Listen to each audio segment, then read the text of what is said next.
Okay, welcome back friends. We are into 31st module of AI, where we are going to talk about something called scripts. You have seen in the last module that whenever we encounter some statements, they do not only refer to that single case, but they represent complete scenario. For example, when I say that I went to watch a match, I not only talk about viewing a match, but I talk about many other things like whenever I, for example, that happens in normal communication as well. When I tell you that I went to watch a match, you assume a lot of things. You assume that I purchased the ticket, I went into the stadium, I am seated on my seat, I view the match and looked at the toss, then the first inning and the second inning. Hopefully I am talking about ODI. So, I looked at both innings. I am happy if my team has won, I am not happy if my team has lost, and so on and so forth. And once it is completed, I go out of the stadium, and all that is assumed. That is called goal driven or expectancy driven reasoning. That happens. Or the other example is that I have also listed in the handout is that we went to Osho's eatery when we went to Madhvi, and we enjoyed our dinner there. Now, if you encounter this statement, you also expect a lot of additional things. For example, one thing, the earlier part of the statement clearly indicates that Madhvi is not my hometown, I am visiting that place. But then a lot of other things are happening when we say we dine there, that we went into that, we have looked at the menu, we have ordered something, we ate those things, and there are waiters who delivers those things to us, serve those things to us, and we paid the bills obviously and then left. So, the complete scenario is assumed once I state that. How to do that in a computer program, okay, is very important, and that is what is done by in scripts. And Shank and the other researchers extended their idea of CD into scripts to represent such statements, which does not only represent a single information, single conceptualization, but sequence of conceptualization, which includes many more things actually. Okay. One example here is given the handout is that when we go out to dine, we expect it to be a restaurant, obviously, and there are events like reading menu and ordering and eating and paying the bills and so on and so forth happening. There are people involved like waiters and cashiers and others who serve, hotel managers, the person who take orders and so on and so forth. There are other there are other objects, menu and rate card or menu and tablecloth and plates and glasses and so on and so forth. So, point is all these things are assumed to be part of it, and script is something which represents this expectancy driven scenario. Okay. So, when I say that I want to dine, I went to dine yesterday, the whole bunch of information is provided. So, when it is represented in CD, all other statements are added, all these objects which are implicitly mentioned are added, okay, waiters and menu and everything is added. Okay. For example, if I found a statement that I went to Jungle Book yesterday and we enjoyed our dinner. So, the Jungle Book is a restaurant. So, once I do that, the same that the script will not only let that representation of that statement into the structure, but will enter everything that we were hungry, that is called the precondition. Now, why you want to go to dine? Because you are hungry. So, that precondition is added. It also adds that we went inside Jungle Book, we were seated, we ordered and all that, everything is added. Okay. So, when we encounter such statements, a series of statements are represented and inserted, and that is called invoking a restaurant script. Now, there are some challenges in this, okay, and what are the challenges we will be looking at, but the point is when we encounter an indication of such scenario, will not only enter the information contained in that statement, but contain or assumption that the complete scenario has taken place, will insert everything else. Okay. The idea is when you say that I had 500 rupees, I went to Jungle Book and had my dinner. Now, you can easily conclude that I must have much lesser than 500 rupees by now. Why? Because one of the requirements of dining in a restaurant that you will have to pay your bills, and that is there. In fact, it is part of the script. So, that can be easily assumed. Okay. That also assume one more thing, that I was hungry. Okay. So, these things can be inferred, though it is not directly mentioned in the script, that those things can be inferred, and that is the power of script. We have seen that is a limitation of CD, when the representation is confined to the very statement. Now, script actually help us improve that. And there is one more example which I gave in the handout, that I went to Indora Park, which is a natural zoo in Gandhinagar, with kids. You assume that a lot of other things, like I bought tickets, I took my car inside and I parked my car in the parking zone. I took all picnic related material from my car, went inside, enjoyed watching animals, and had my breakfast or whatever there, moved around, come back, took the car and go back. Now, everything is assumed. You can see that in a single statement. I am talking about multiple things together, the complete scenario. Now, when you talk about scripts, scripts are these scenarios. Okay. And when you invoke that script, the complete information available in that script is inserted into the representation. Okay. There is one script which is a very simple script which I have provided in the handout of watching a match. Okay. You can see that script, it contains few things. One is called entry condition. Entry condition for watching a match obviously is that you have interest of viewing a match and you have money, both things here are mentioned. Okay. There are a lot of other prerequisites, that the match, you must be at the same place where match is happening and so on and so forth, which I am not talked about. So, that is what I am talking about, the very simplified representation of watching a match. Okay. So, those are precondition or entry conditions. There is something called props, which are the objects involved in this. Here it is tickets and seat and match and so on and so forth. Roles, the people who are involved, like person who wants to watch the match, or booking clerk and security person who show you in, and ticket checker who is there. Okay. And then there are some scenes. The scenes are, you can see that quite interestingly, P trans P to the stadium. Now, this is a mixture of CD representation as well as the normal language. Now, this is good for pedagogy purpose, but in true sense this will be a complete CD representation. You can see that first scene is going to a stadium, the second scene is buying a ticket, the third one is going inside stadium and sitting on a seat, taking your seat, then watching a match and then exiting. All these things are there, and then you also have exit conditions or results. Okay.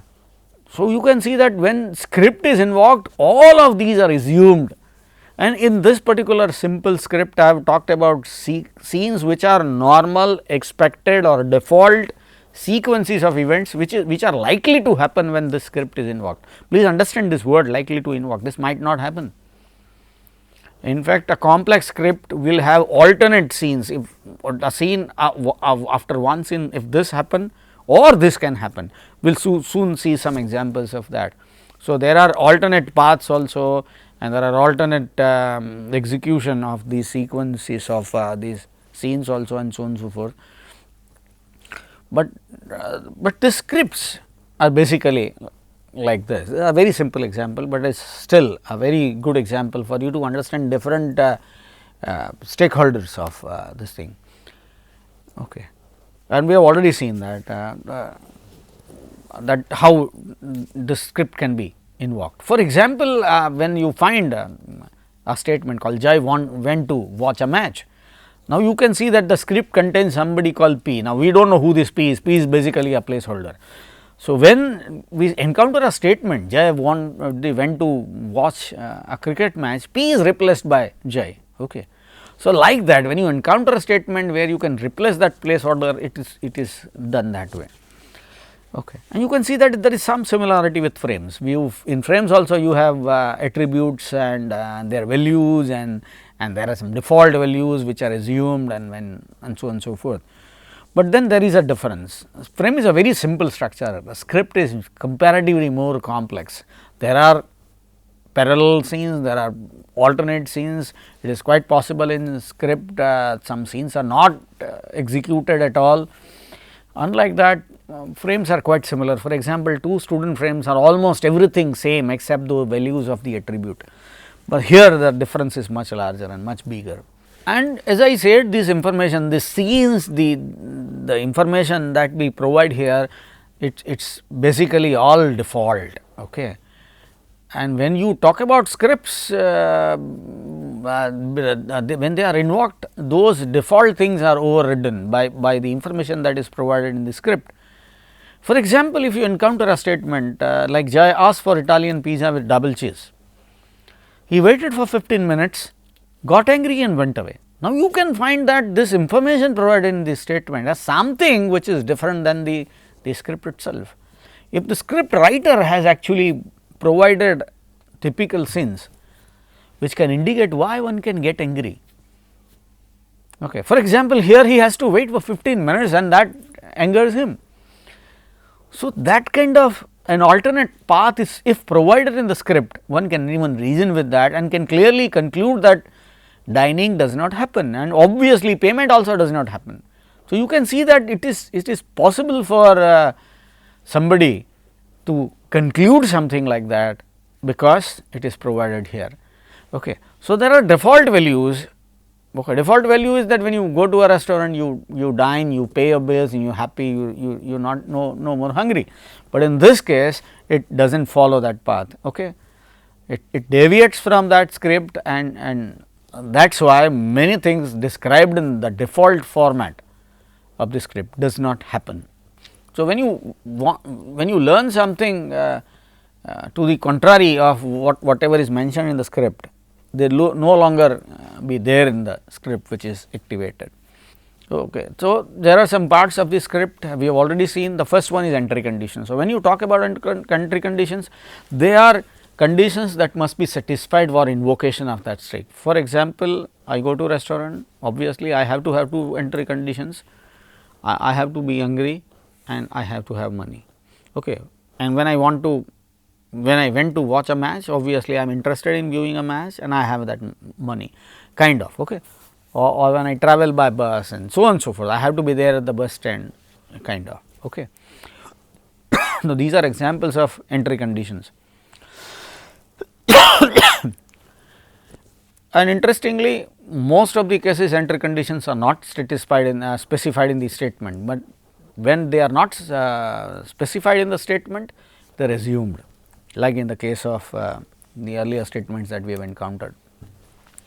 Results are also so. When you say that Jai went to watch a match and he was ecstatic, probably you can get that his favorite team has won, because that the result shows. Result has two outputs, happy and not happy. Happy when your favorite team has won and not happy when your favorite team has lost.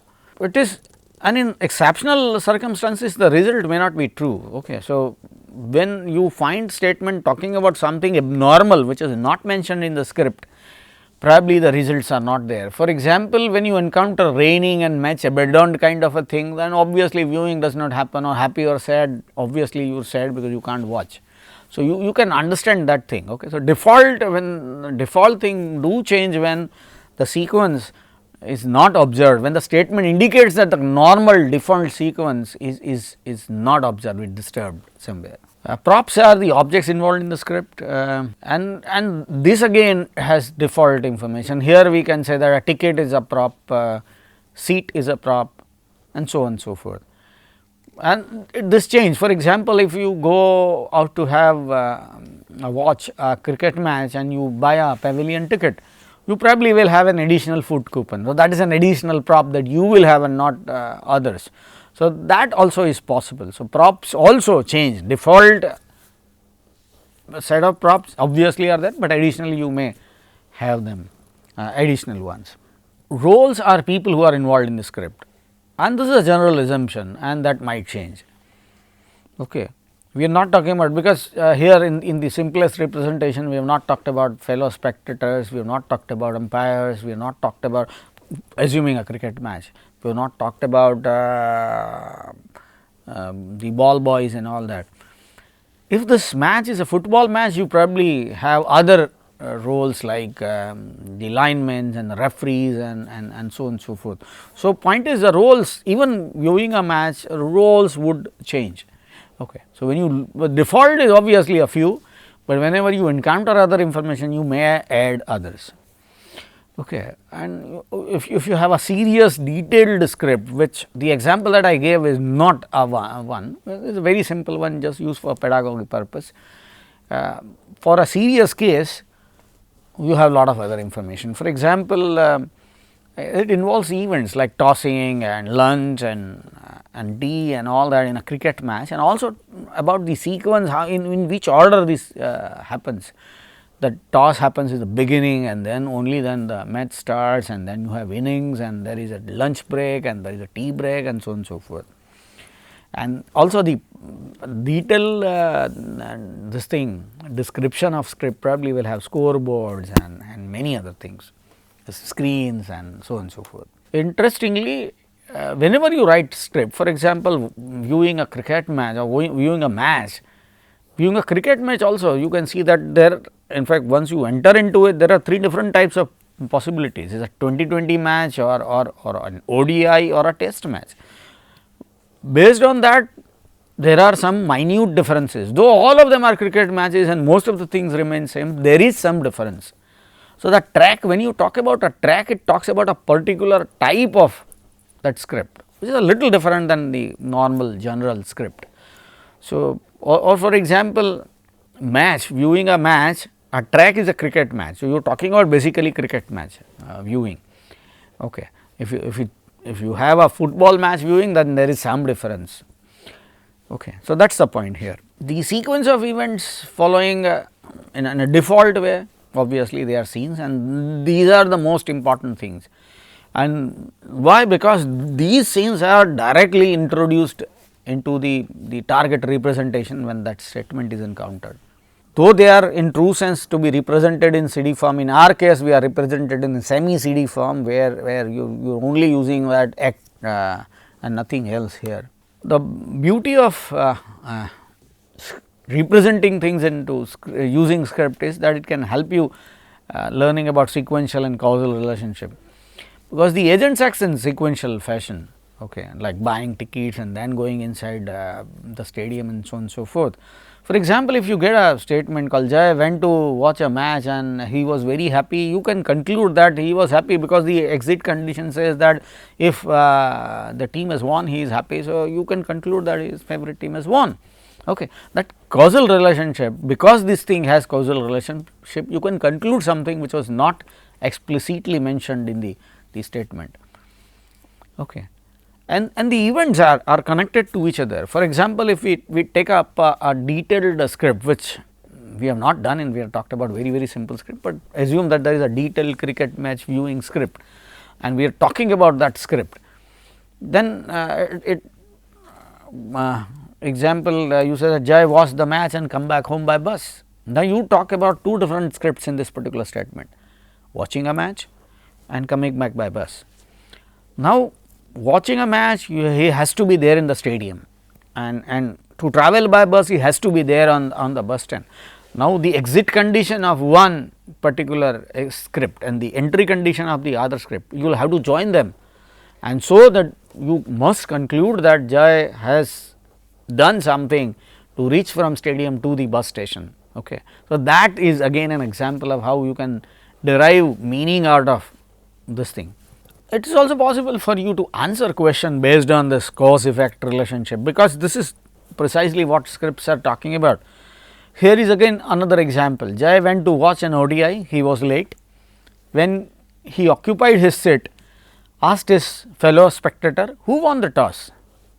He answered, India has won the toss and invited South Africa to bat.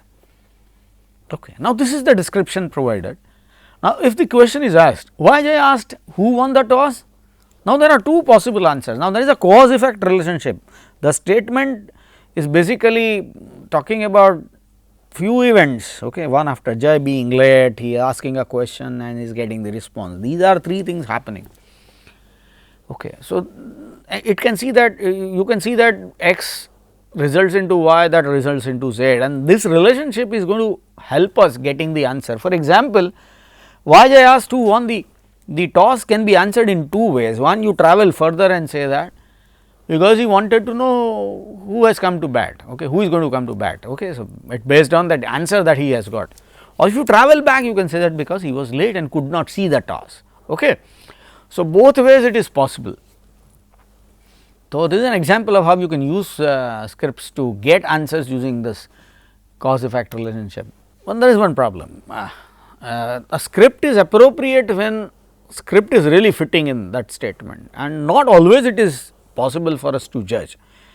And there are some examples provided in the handout. First, Jay went to watch the match, he received the news of said demise of his grandfather and returned back. Now, do you believe that the script watching a match should be invoked?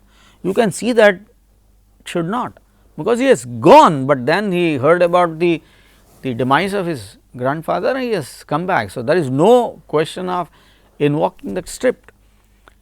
Second, Jay went to a friend's house near cricket stadium. He enjoyed playing cricket with his friend there. Now, everything cricket stadium and playing cricket and all that is there in these two statements, but actually watching a match does not happen here.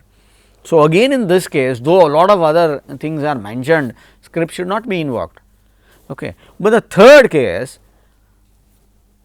for first two, human reader can easily get. Okay. How to get that thing in the program, computer program is a hard job. Okay.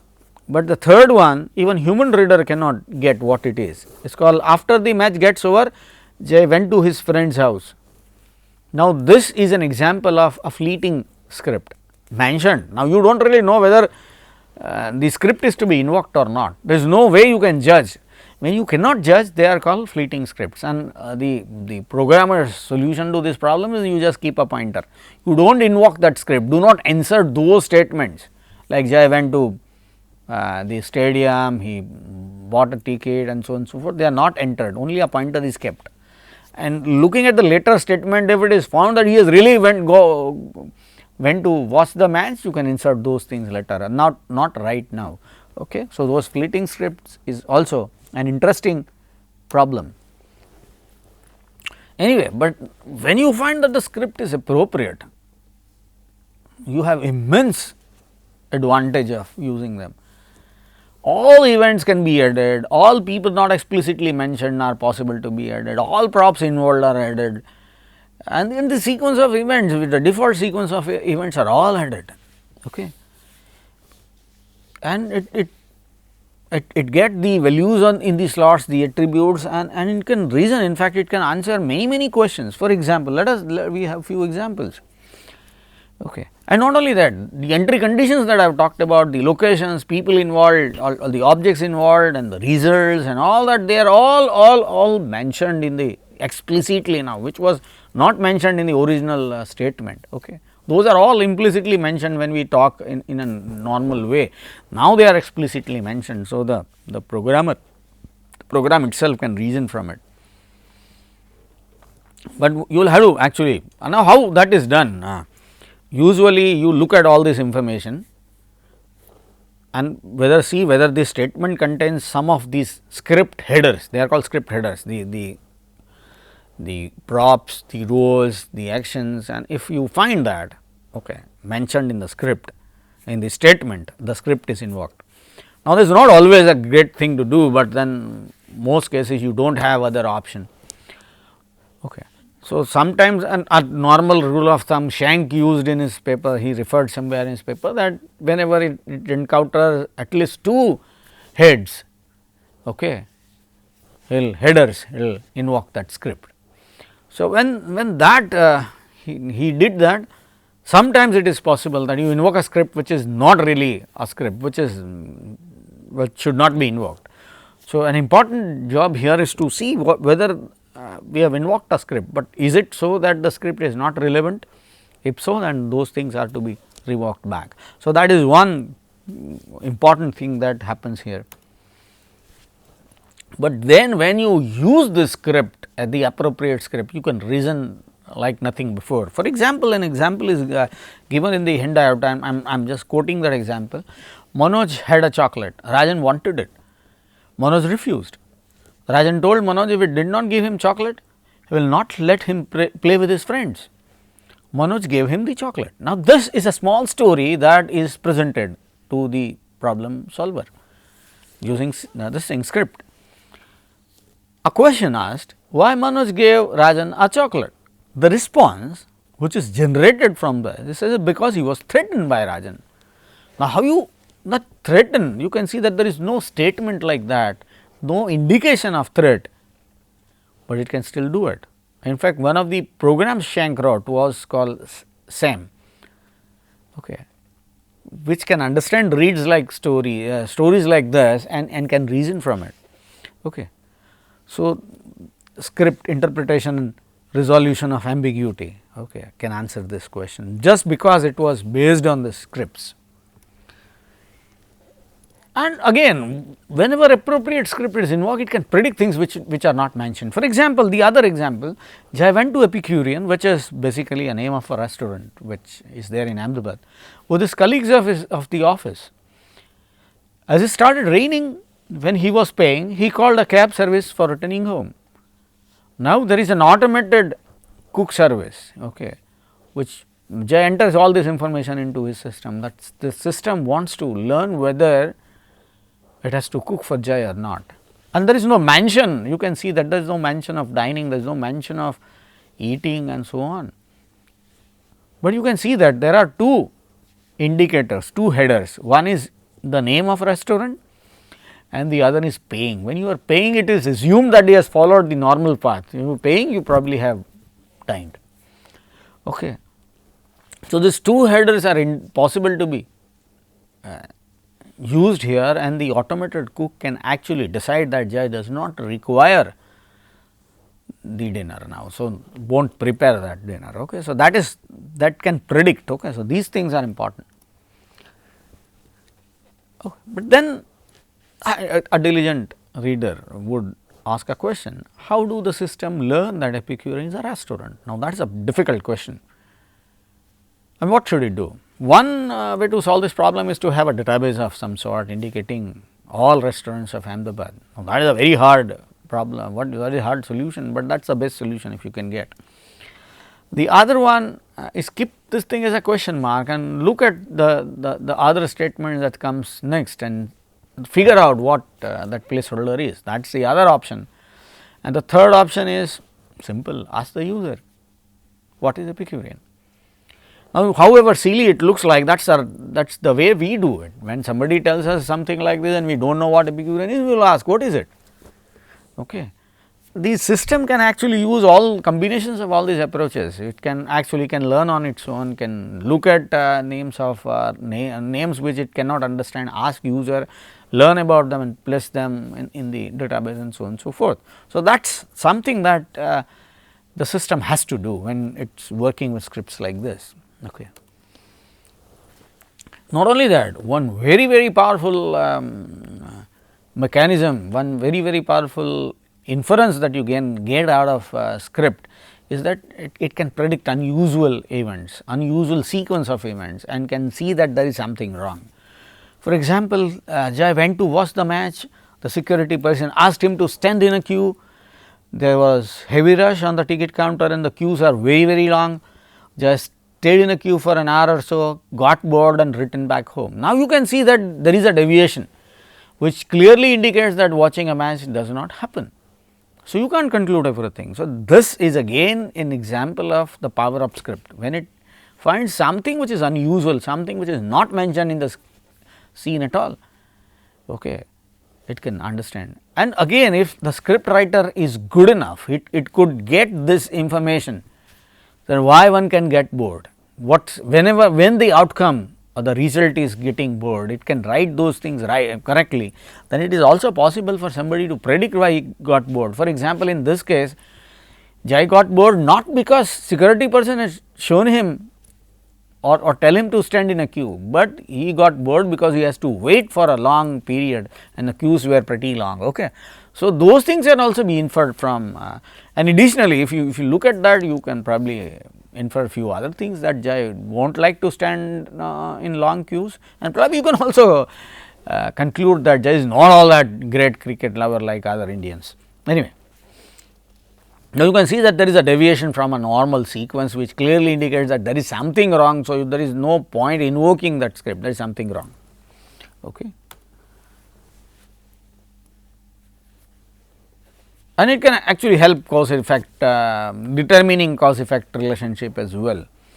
And a good designer of script can actually assume all possible cases, those scenes which might probably occur and all that, and keep them there. And once a good designer has designed that script and that is used in representing a statement, you can get immense value out of it. Okay. Scripts were great, but then they were quite isolated. Those scripts, and it is quite possible that two different scripts contain many things in common and they are not represented exactly the same way, and so on and so forth. This is the same problem like you have in other disciplines, and for which you require standardization and all that. There are a lot of other attempts made after that. One was again done by Schenck and all that. It is called memory organized pockets. Now, that is something where you combine multiple things into one. So, it is a single structure which contain actually the essence of multiple scripts. Okay. And the reusability idea was also built in. So, if some script contains something which is possible to be reused, the MOP can do that, and it can combine sequences for better and non-isolated kind of reasoning. And there are two different types of memory used by MOPs. One is called the ontological memory, which remember this was a problem with the CD as well as script. So, there was no ontology. So, here there is an additional memory provided, ontological memory, and obviously it has the other memory called episodic memory, which is almost the same as scripts.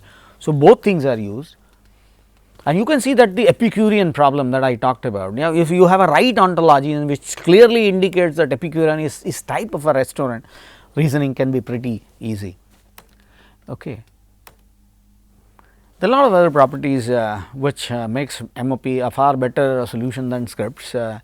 It can learn from his experience. Okay. So, that is scripts were quite static. Here the MOPs are a little more dynamic. They learn from their own experience. It is very similar to us, like when we went to restaurant for the first time, probably we had little idea. When you go to restaurant after 10-15 experience, you probably expect everything, waiters and all that very clearly. The same thing happens here as well.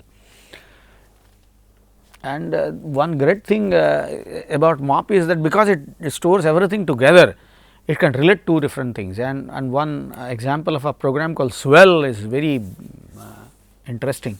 There are two stories provided. In fact, one was about death of a very successful horse, race horse, without any apparent disease, and a spouse killing the other one because of insurance money.